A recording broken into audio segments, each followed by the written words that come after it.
Bismillahirrahmanirrahim. Assalamualaikum warahmatullahi wabarakatuh.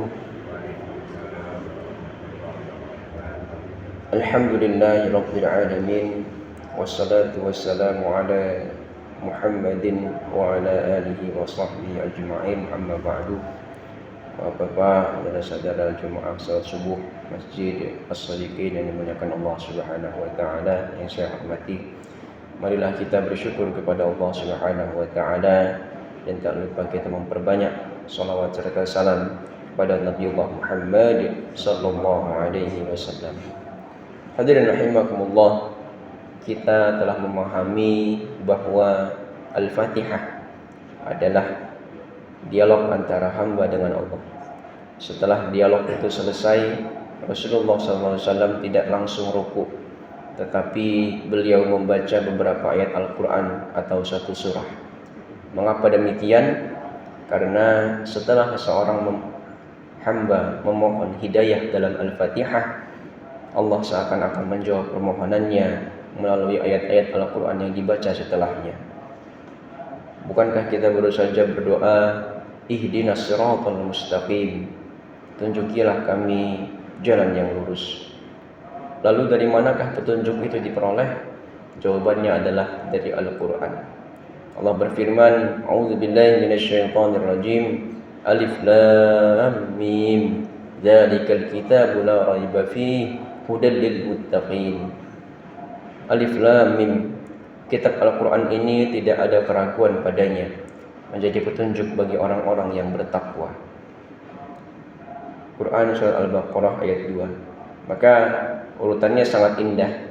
Kita meminta hidayah di dalam Al-Fatihah, kemudian Allah memperdengarkan kepada kita ayat-ayat petunjuknya. Para ulama menjelaskan bahwa membaca surah atau beberapa ayat setelah Al-Fatihah dalam sholat pada 2 rakaat pertama sholat fardu, hukumnya adalah sunnah muakkadah, yaitu sunnah yang sangat dianjurkan. Dalilnya dari hadis, kana Rasulullah sallallahu alaihi wasallam yaqra'u fi zuhri fi raka'atainil ulayain bi Fatihatil Kitab wa suratain. Rasulullah sallallahu alaihi wasallam pada 2 rakaat pertama salat zuhur membaca Al-Fatihah dan satu surah. Hadis Al-Bukhari dan Muslim. Hadis ini menunjukkan kebiasaan Rasulullah sallallahu alaihi wasallam yang terus-menerus membaca surah setelah Al-Fatihah di 2 rakaat pertama, yaitu rakaat pertama dan rakaat kedua.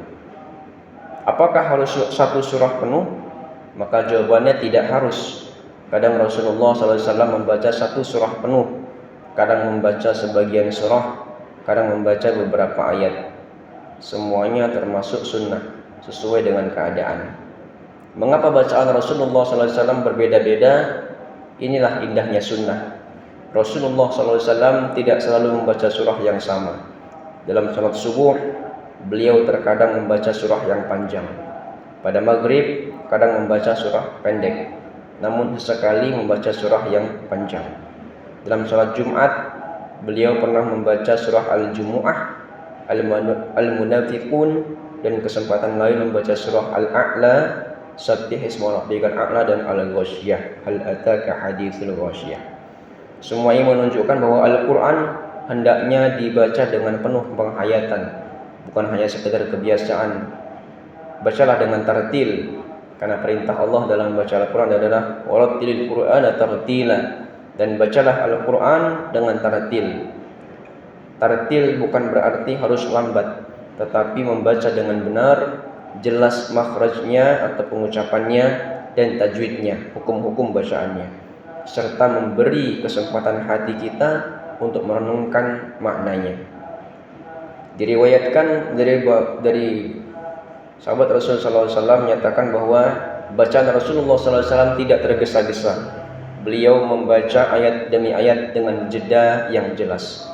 Ini menunjukkan bahwa membaca Al-Quran dalam sholat bukan perlombaan siapa yang paling cepat, tetapi siapa yang paling menghadirkan hati dalam membacanya.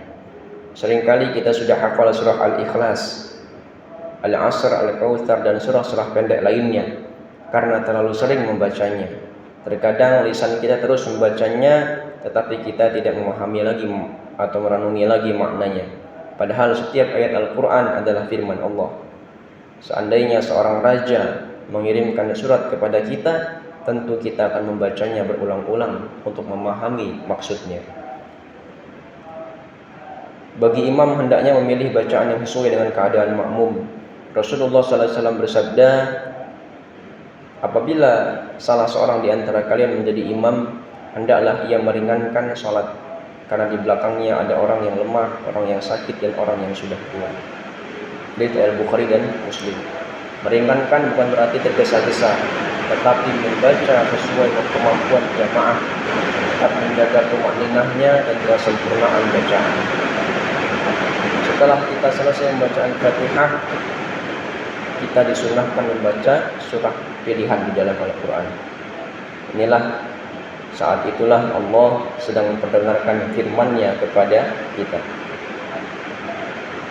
Jika ayat yang dibaca berbicara tentang surga, hadirkan kerinduan untuk memasukinya. Jika berbicara tentang neraka, hadirkan rasa takut. Jika berbicara tentang rahmat Allah, hadirkan harapan. Jika berbicara tentang kisah para nabi, ambillah pelajaran. Dengan demikian, setiap rakaat akan terasa hidup karena kita tidak hanya membaca Al-Quran, tetapi juga mentadabburinya. Al-Fatihah adalah doa. Surah setelah Al-Fatihah adalah jawaban dan petunjuk dari Allah melalui firman-Nya. Mudah-mudahan Allah menjadikan kita termasuk orang-orang yang membaca Al-Quran dengan tartil, memahami maksudnya, mengamalkannya dalam kehidupan, dan merasakan manisnya bermunajat kepada Allah dalam setiap rakaat salat kita. Dan bermanfaat.